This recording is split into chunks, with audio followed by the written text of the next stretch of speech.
নমস্কার। আ দেখুন, কিডনির অসুখ হলে তো একদিকে আমাদের নানান রকম চিন্তা থাকে যে, কি করে ভালো রাখবো, কি খাবো না। কিন্তু একটা খুব কমন প্রবলেম যেটা সবাই আমাদের বলে সেটা হচ্ছে একদম খাওয়ার ইচ্ছে কমে গেছে। সো এই যে খিদে কমে যাওয়া, অ্যানোরেক্সিয়া, এটা কিডনির অসুখে কেন হয়? তার রুট কজটা আমাদের একটু জানা উচিত। এবং বিশ্বাস করুন এই যে মাসল ওয়েস্টিং, মাসল মাস কমে যাওয়া, প্রচণ্ড রকমভাবে ওজন কমে যাওয়া, একটা উইকনেস, ফ্যাটিগেবিলিটি তার সাথে এই ক্ষুধা-মন্দার একটা সাংঘাতিক সম্পর্ক রয়েছে। তো এই পার্টটাকে যদি আজকে আমরা একটু আলোচনা করি, আমার মনে হয় অনেকের একটু ভালো লাগবে যে কেন এই ব্যাপারটা হয়ে থাকে। আসলে একটা জিনিস আমাদের জানতে হবে যে কিডনির যে কাজগুলো করে তার মধ্যে একটা খুব গুরুত্বপূর্ণ কাজ হলো কিছু মিডল মলিকুলার নন ভোলাটাইল টক্সিনকে শরীর থেকে বের করে দেওয়া। এই এই যে মেটাবলিক ওয়েস্ট প্রোডাক্টগুলো যেগুলো আমাদের শরীরে মানে ন্যাচারালি বাই ডিফারেন্ট ফিজিওলজিক্যাল মেকানিজমে তৈরি হয়, তাদের তো শরীর থেকে বের করে দেওয়ার গুরু দায়িত্বটা তো কিডনির ওপর। যখন কিডনি ঠিক করে কাজ করে না, তখন এই নন ভোলাটাইল মেটাবলিক ওয়েস্ট প্রোডাক্টগুলো আমাদের শরীরে জমতে শুরু করে। এছাড়াও আরেকটা জিনিস যেটা সবার খুব জানা উচিত সেটা হচ্ছে যে ইন সিকেডি আমাদের অ্যাসিড বেসের একটা তারতম্য হয় এবং শরীরে অ্যাসিডের মাত্রা বাড়তে শুরু করে, সেটাকে আমরা বলি metabolic acidosis. And third important factor যার সাথে ক্ষুধামানদের সম্পর্ক রয়েছে সেটা হলো একটা oedema in the GI tract. মানে কি হয় জানেন তো, আম, যখন মানে এই মানে সিকেডি হয় তখন because of some of this middle molecular toxins the endothelium becomes slightly leaky and there is a fluid retention which cause the GI tract to be slightly edematous, mucosal edema হয়। এবং এখান থেকে কিন্তু আমাদের খাওয়ার একটা কি বলবো স্পৃহা জন্মায়। আর তার পাশাপাশি আরেকটা জিনিস হয় সেটা হচ্ছে আমাদের শরীরে দুটো খুব ইম্পর্টেন্ট হরমোন, একটাকে বলে লেপটিন, একটাকে বলে গ্রেলিন। এই দুটো খুব ইম্পর্টেন্ট হরমোনের মাত্রার তারতম্য দেখা দেয়, যেটার সঙ্গে আমাদের এই ইটিং সাইকেল, অ্যাপেটাইট এবং খিদে পাওয়া, ক্ষুধা তার সব কিছুর একটা সাংঘাতিক কানেকশন রয়েছে। তো কিডনির অসুখ হলে সবচেয়ে আগে যে সমস্যাটা হয় সেটা হচ্ছে body naturally tries to go in a hibernation system যাতে কিনা মেটাবলিক ওয়েস্ট প্রোডাক্ট কম হয়।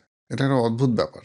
তো সেটাকে আটকানোর জন্য যে ইউরেমিক টক্সিনসগুলো তারা গিয়ে আমাদের ব্রেনের হাইপোথ্যালামাস, যেখানে মানে আমাদের হাঙ্গার সেন্টার রয়েছে, তাকে এমনভাবে ইনফ্লুয়েন্স যে খাওয়ার ইচ্ছে কমতে শুরু করে। তো এই পার্টটাকে যদি অ্যাড্রেস করতে হয় তাহলে আমাদেরকে বুঝতে হবে যে কোন টক্সিনস কিভাবে আমাদের ব্রেন সেই জায়গায় কাজ করছে, তার কোনো অ্যান্টিডোটস আছে কিনা। এর পাশাপাশি যেটা আমি আগেও বললাম সেটা হচ্ছে ইডিমা অফ দ্য গাট, সেটাকে কম করার জন্য আমাদের কি করণীয় সেটা জানতে হবে। কারণ এই gut oedema is a tremendous factor যেটা সাংঘাতিক রকমভাবে আমাদের এই ক্ষুধা মানদের জন্য রেসপন্সিবল। আর লেপটিন অ্যান্ড ঘ্রেলিনের লেভেল এইটা আমরা সচরাচর রুটিনলি মাপতে পারি না, কারণ it's a very costly test এবং এদের হাফ লাইফ ভেরি শর্ট। যদি সেইটা অ্যাসেস করা যায় তাহলে দেয়ার আর ফিউ স্টাডিজ যেখানে দেখা গেছে এই হরমোনগুলোর মধ্যে যেটা কমে যায় তার সাপ্লিমেন্টেশন আমাদেরকে সাংঘাতিক রকম হেল্প করে। এছাড়াও আরেকটা খুব ইম্পর্টেন্ট ফ্যাক্টর রয়েছে, সেটা হচ্ছে এই যে নানান ধরনের খাবার বেঁধে দেওয়া হয় না, এই খাবেন না ওই খাবেন না, তাতে একটা সাইকোলজিক্যালি একজন মানুষের মনে হয় যে জীবনের সমস্ত স্বাদ আহ্লাদ কেড়ে নেওয়া হয়েছে। তাই যে ওই নুন ছাড়া খাবারের একটা চলন আছে, অনেকে শুধু সেদ্ধ খাচ্ছেন। এইসব জিনিসপত্রগুলো একটা প্রচণ্ড অরুচি মুখে নিয়ে আসে। বুঝতে পেরেছেন? আর আমরা দেখেছি যে কিছু মানে ডায়েটের রেস্ট্রিকশনের জন্য কিছু মাইক্রোনিউট্রিয়েন্ট ডেফিসিয়েন্সি হয়। তার মধ্যে একটা খুব ইম্পর্টেন্ট কারণ হচ্ছে জিঙ্ক ডেফিসিয়েন্সিতেও কিন্তু দেখা গেছে যে আমাদের খাওয়ার ইচ্ছে কমে যাওয়ার একটা টেন্ডেন্সি হয়। টেস্ট বাডগুলো যেন ডিকন্ডিশনড হয়ে যায়। সুতরাং যদি যাদের কিডনির প্রবলেম রয়েছে, যদি তাদের অ্যানোরেক্সিয়া হয় মানে খাওয়ার ইচ্ছে কমে যায়, তাহলে এটাকে অ্যাড্রেস করা উচিত ৩-৪ টে অ্যাঙ্গেল থেকে। ফার্স্ট অ্যান্ড ফরমোস্ট দেখা উচিত যে, যে পার্টটা অ্যাবসোলিউটলি রিভার্সিবল, যে পার্টটাকে ঠিকঠাক করা যায় সেদিকে নজর দিয়ে মেডিকেল ট্রিটমেন্ট করে যদি কিডনির সেই রিভার্সিবিলিটিকে ঠিক করা যায়। সেকেন্ড পার্ট সেকেন্ড যেটা সেটা হচ্ছে মিডল মলিকুলার টক্সিসিটি কতটা হয়েছে, কি পরিমাণ মিডল মলিকুল শরীরে জমেছে তার একটা ডিরেক্ট মাপ আমরা জানি। ব্লাডের বিটা-2 মাইক্রোগ্লোবুলিন বলে একটা টেস্ট আছে, সেটা করলেই কিন্তু আমরা বুঝতে পারি যে টোটাল মিডল মলিকুলার লোড কতটা। এটা জানাটা খুব দরকার। থার্ড, যদি আমরা সাসপেক্ট করি যে দেয়ার কুড বি যে জিআই ইডিমা, তাহলে একটা এন্ডোস্কোপি করে দেখা উচিত, এবং সেরকম যদি কোনো লক্ষণ থাকে তাহলে ইমিডিয়েটলি সেটাকে প্রিভেন্ট করার কিছু পদ্ধতি আছে, সেটাকে অ্যাড্রেস করা। ফোর্থ, যেটা হচ্ছে জানা উচিত যে মানুষটার বাড়িতে খায় না কিন্তু রেস্টুরেন্টে গেলে খেতে পায় কিনা, তাহলে বুঝতে হবে এটা to some extent psychological. Biryani দিন খাচ্ছে কিন্তু আপনারা যে ডায়েট বলেছেন সেটা খাচ্ছে না, এইরকম যদি কন্ডিশন হয় তাহলে এটা বুঝতে হবে যে it is to some extent psychological.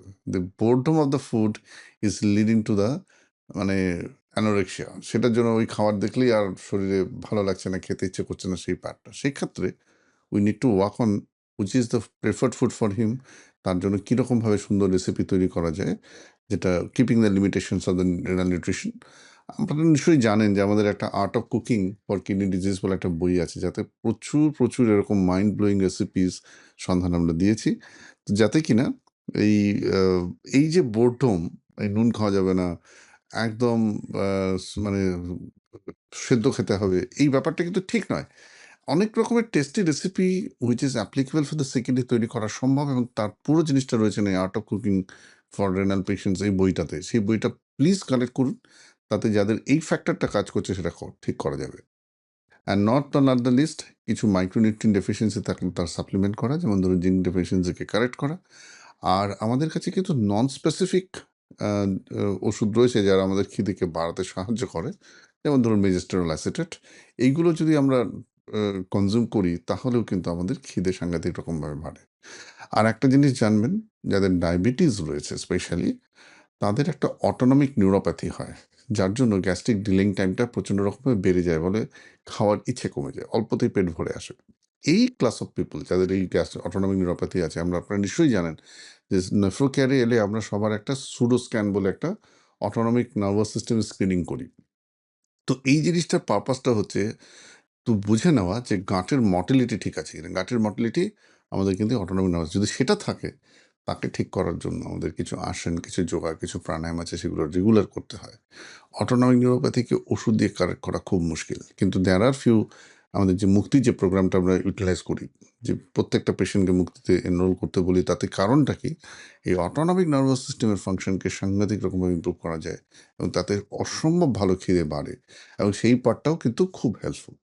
তো আশা করি মানে অ্যানোরেক্সিয়া বা ক্ষুধামান্দ্য, যেটা কিডনির অসুখের ক্ষেত্রে একটা খুব গুরুত্বপূর্ণ প্রবলেম, উইচ সিরিয়াসলি কি বলবো, আমাদের কোয়ালিটি অফ লাইফকে হ্যাম্পার করে, সেটা কি করলে সেটাকে অ্যাড্রেস করা যাবে সেটা আমরা আজকে আলোচনা করলাম।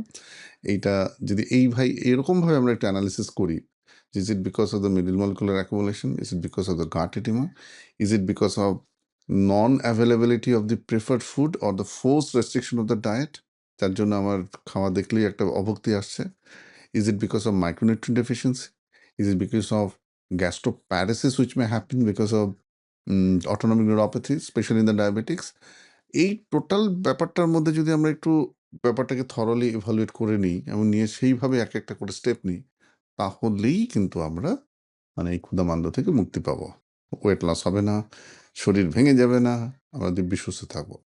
আর সবাইকে আমার একটা রিকোয়েস্ট যে please collect the copy of art of living, art of cooking for the kidney disease, যে বইটা আমরা তৈরি করেছি প্রচুর গবেষণা করে, যাতে নানান ধরনের মানে ফুড সাপ্লিমেন্টস, নানান ধরনের কীরকম মানে কোনো একটা ইনগ্রেডিয়েন্ট না দিলে সেই টেস্টটাকে আনার জন্য কী ইউজ করলে সেই টেস্টটা আসে, সেই ব্যাপারে বিস্তর আমরা আলোচনা করেছি।